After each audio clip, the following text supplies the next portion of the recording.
Una de las nociones fundamentales en el estudio de la geografía es el espacio geográfico. ¿De qué manera podemos trabajar esta noción en clase? ¿Cómo relacionarla con situaciones de la vida cotidiana de los alumnos?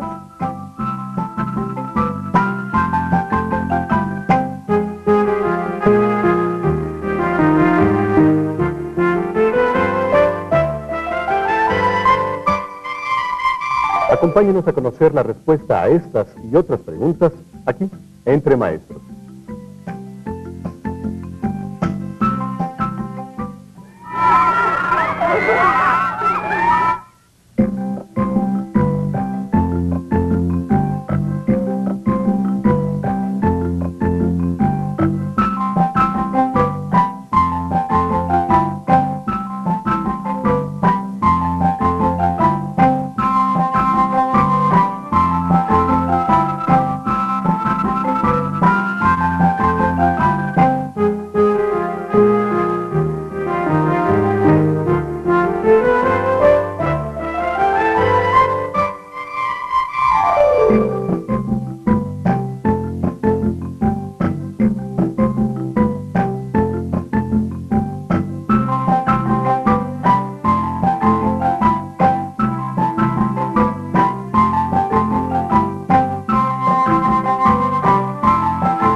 Bienvenidos. Hoy damos inicio a los programas de geografía de la serie Entre Maestros. A lo largo de los 5 programas de esta serie, analizaremos diversas sugerencias didácticas para el aprendizaje de algunas de las nociones y conceptos más importantes en esta asignatura. Nuestro primer tema es el espacio geográfico. Y para comentar sobre él, hoy se encuentran con nosotros... Bueno, nos acompaña la maestra María Catalina González. Ella es subdirectora de Geografía de la Dirección General de Materiales y Métodos Educativos de la Secretaría de Educación Pública. El maestro Manuel Martínez Salazar. Él es profesor de Geografía con maestría en Urbanismo. Y el maestro Javier Castañeda Rincón. Él es profesor de la Escuela Normal Superior de México. Y para comenzar, conozcamos algunas ideas que los niños tienen acerca del espacio que los rodea.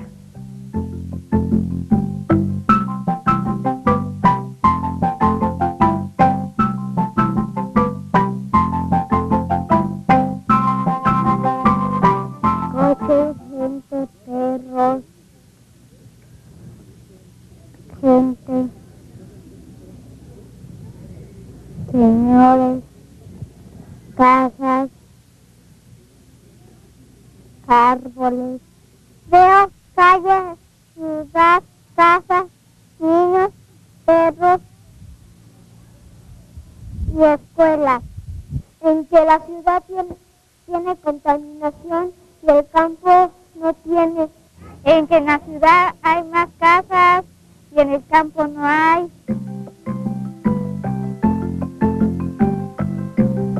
No, debido a que están en constante cambio, debido a su clima, el agua, el suelo, el aire que corre, etc.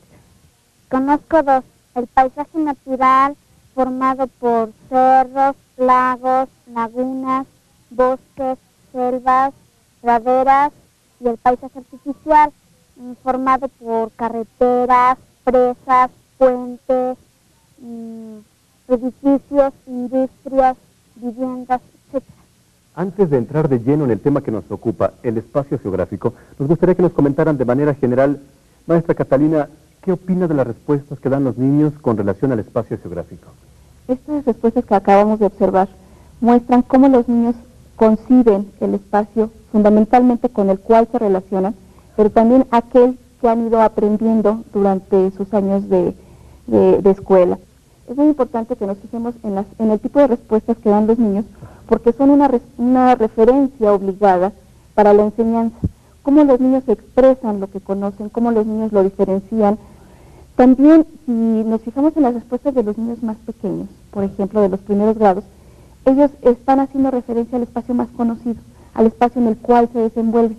Los niños de grados superiores van ya incorporando otros conceptos, otras ideas, en donde ya no solamente tienen que ver con el espacio directo de ellos, sino también con el conocimiento de otro tipo de lugares, de otro tipo de espacios que en las respuestas nos han mostrado.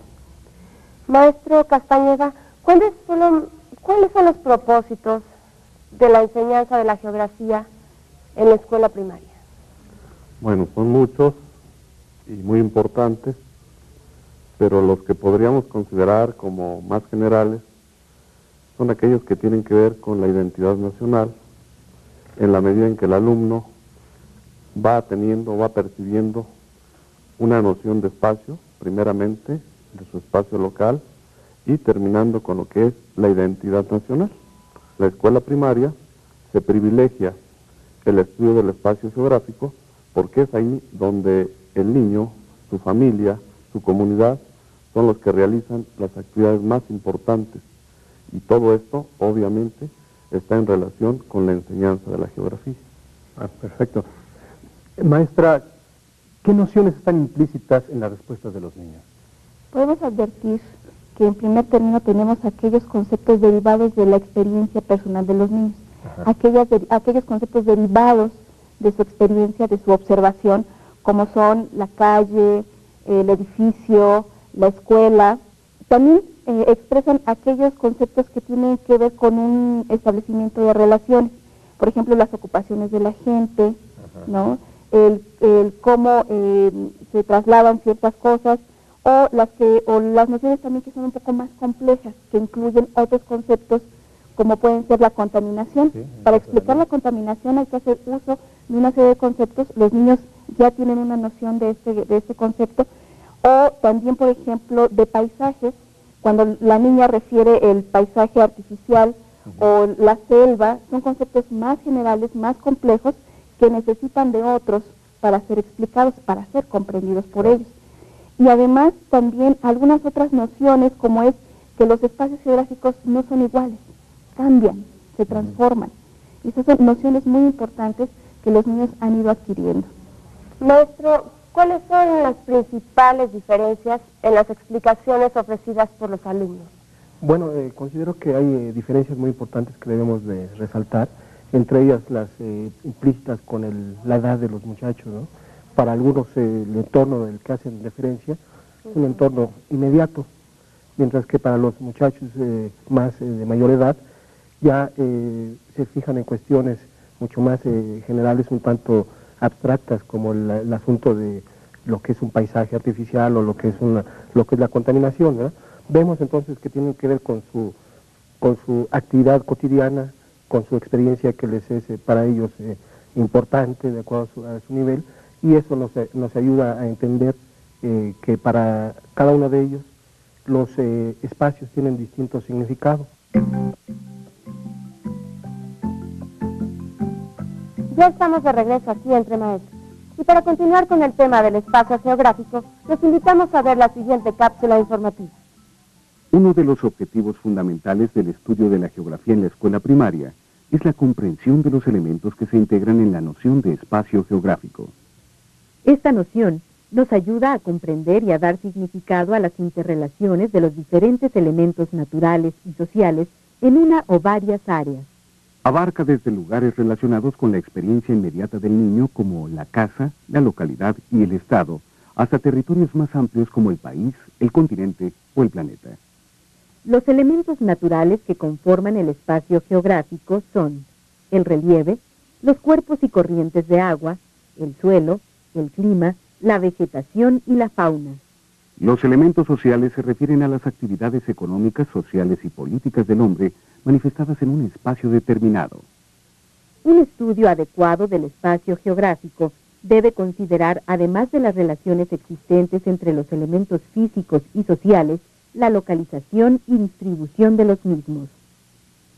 Los hechos y fenómenos se dan en lugares específicos y pueden ser localizados, para lo cual el ser humano ha creado sistemas de referencias como las coordenadas geográficas y representaciones como los mapas y el globo terráqueo. Ubicar estos hechos y fenómenos permitirá que más tarde el niño pueda clasificarlos e identificar cómo interactúan entre sí.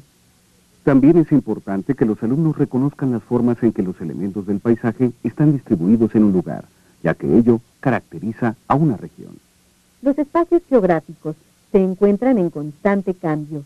Sus características son modificadas en el transcurso del tiempo, principalmente a través de dos factores. El primero se refiere a los cambios del espacio por la propia dinámica de la naturaleza, como pueden ser las estaciones, la erupción de un volcán, un rayo que provoque un incendio, los deslaves de montañas, los sismos o los huracanes. Algunos de estos cambios son muy lentos, ocurren durante largos periodos de tiempo y a veces son imperceptibles. El otro factor que modifica el espacio geográfico es la acción del ser humano. Por ejemplo, la construcción de una presa, el asentamiento de una población, la construcción de edificios en la playa o el entubamiento de un río. Advertir estos procesos representa ciertas dificultades para los niños. Por ello es necesario que la noción de espacio se vincule con las de cambio y tiempo. La observación del entorno, de fotografías del mismo lugar en distinta época, así como las entrevistas con personas mayores, permitirán que los niños adviertan con más claridad cómo el ser humano modifica su espacio. Maestro, acerca de la cápsula que acabamos de ver, ¿qué diferencias existen cuando se hace referencia al espacio geográfico, al paisaje o al medio geográfico? ¿Pueden usarse indistintamente?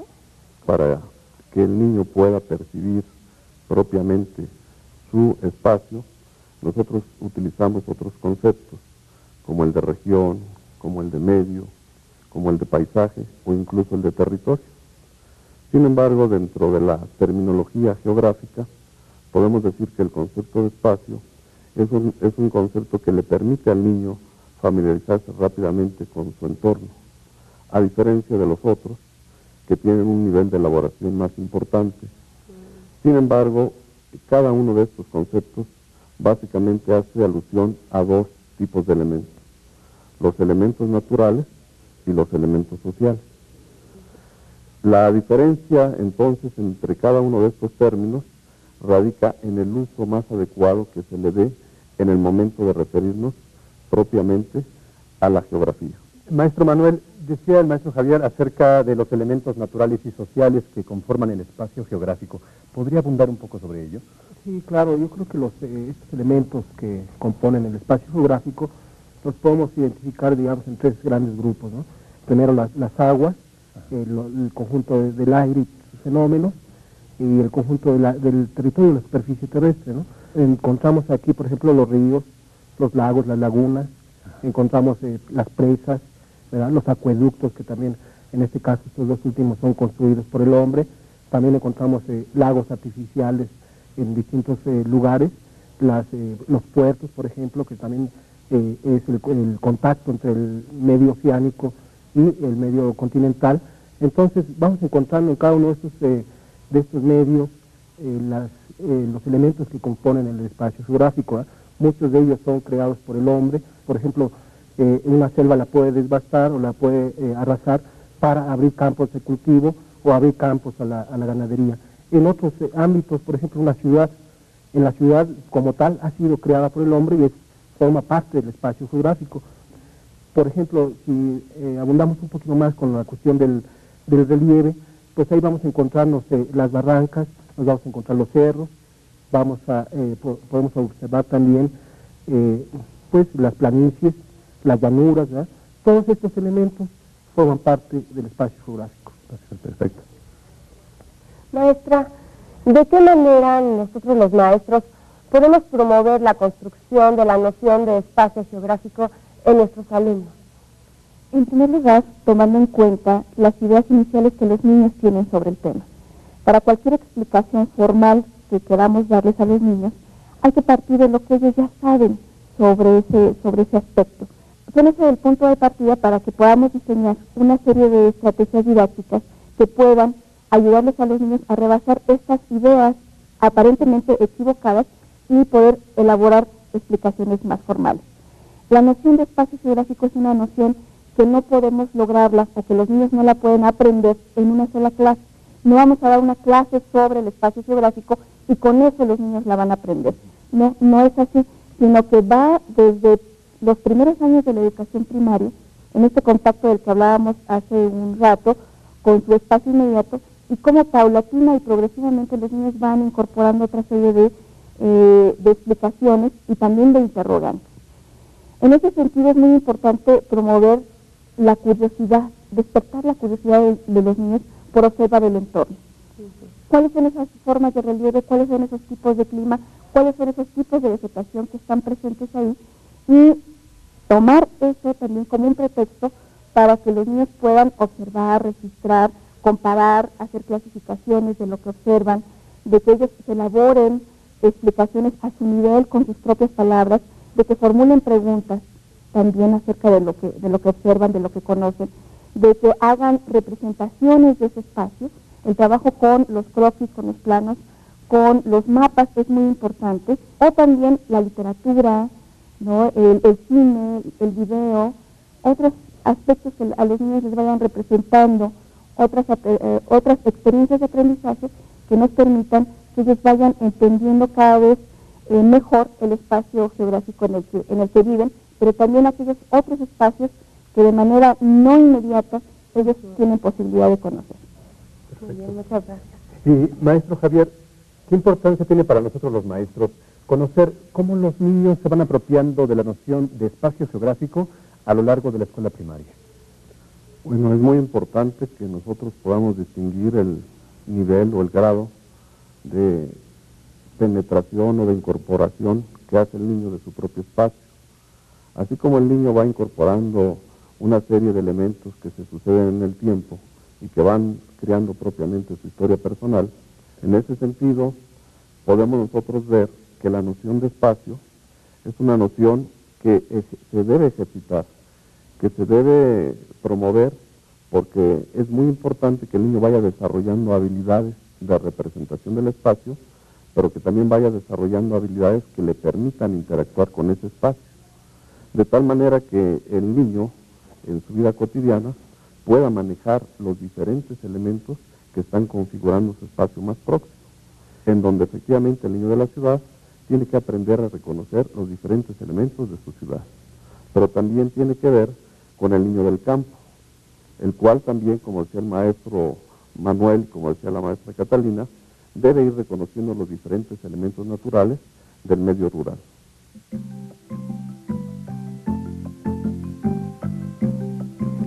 Estamos de regreso aquí, Entre Maestros. En nuestro segmento anterior hablamos acerca de los elementos e interrelaciones del espacio geográfico. Ahora veamos de qué manera trabajan la noción los alumnos de cuarto grado de la Escuela Alejandro Molina de Boca del Río, Veracruz, bajo la conducción de la maestra Diana Migoni. Específicamente vamos a ver la relación que hay entre los elementos físicos y las actividades económicas. El uso de los recursos naturales, el cultivarlos, el procesarlos y el llevarlos a las industrias da origen precisamente a las actividades económicas. Hoy van a deducir ustedes de qué actividad económica vamos a hablar. ¿Quién recuerda la actividad económica que hizo que el hombre se volviera sedentario? La agricultura. Eso es muy bien. A ver, Ara, ¿tú qué traes? Arroz. Arroz. ¿Cómo ha llegado el arroz a nuestras casas? Del campo. Bueno, ahora yo les voy a repartir esas hojas. En estas hojas ustedes van a fijarse muy bien qué dice, y dice así, tipos de agricultura, y aquí hay dos cuadros. Aquí ustedes van a buscar en su libro, ya leyeron, yo creo que todos van a contestar muy bien, cuáles son esos dos tipos de agricultura. Y van a poner las características de cada una de esos tipos de agricultura. Autosustente, ¿y el otro cuál es? Eso.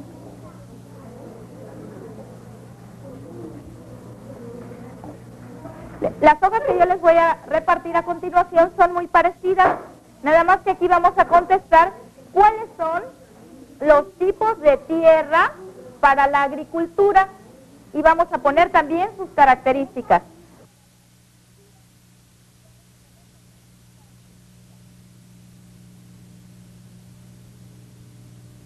Bien, ya terminaron todos, ¿verdad? Muy bien. A ver, ¿quién me puede decir cuáles son los tipos de tierra para la agricultura? A ver, Fabiola. Muy bien. Vamos a ver que en las hojas anteriores que ustedes hicieron, decían ustedes que había dos tipos de agricultura, la de subsistencia y la de comercial. Vamos a analizar el mapa de la página 46. ¿Ya observaron su mapa? A ver, todo el mundo en la página 46. Eso es. Aquí nos está hablando de la superficie agrícola que hay en nuestro país. Esta superficie agrícola está representada con dos colores.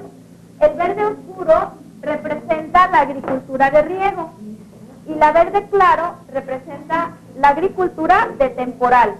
A simple vista, ¿qué hay más en nuestro país? A ver, por acá, Luigi. Temporal. Hay más agricultura de temporal. Muy bien, vamos a pasar a la gráfica que está debajo de nuestro mapa. Ahí nos habla de porcentajes de este tipo de agricultura, tanto de riego como de temporal, y vienen todas las entidades de nuestra República Mexicana, incluyendo nuestro estado que es Veracruz. Ahora sí vamos a pasar a la actividad de la página 47. Van a sacar su atlas en la página 46.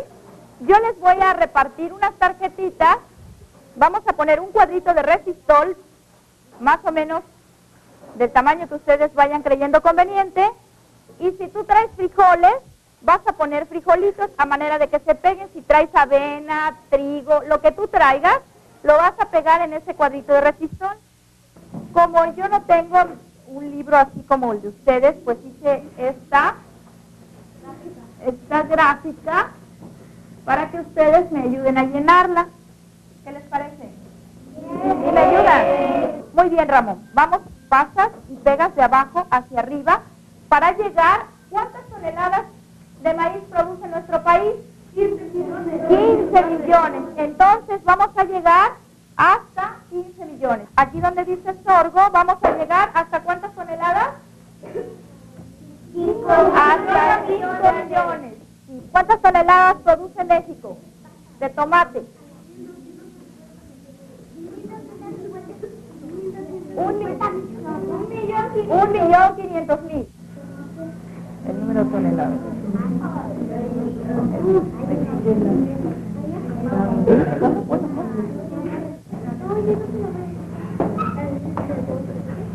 Muy bien. Y por último, tenemos la de frutas. Ponla arriba.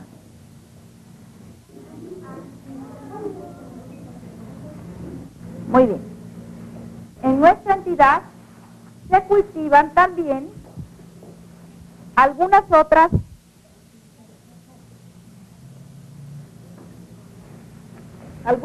productos que no aparecen aquí, pero que también es muy importante mencionar. Vamos a encerrar en un círculo los que se dan aquí en Boca del Río.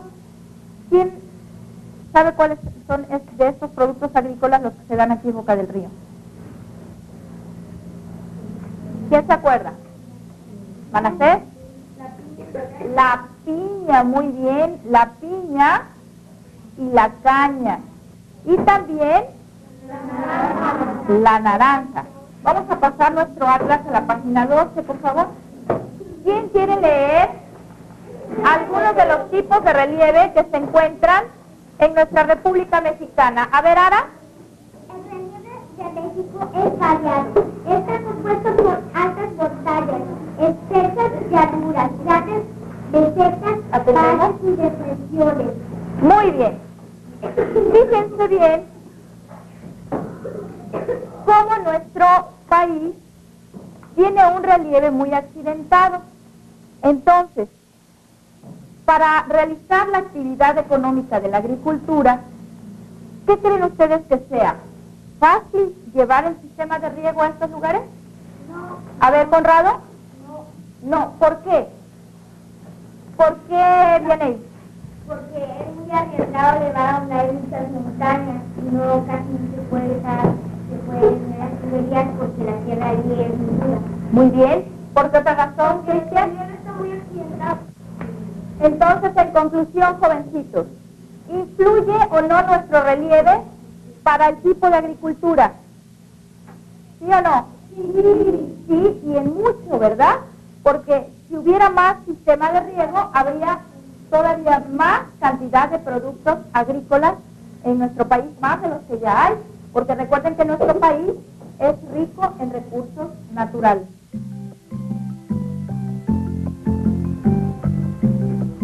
Maestra Catalina, ¿qué nos puede decir acerca de la experiencia que acabamos de ver?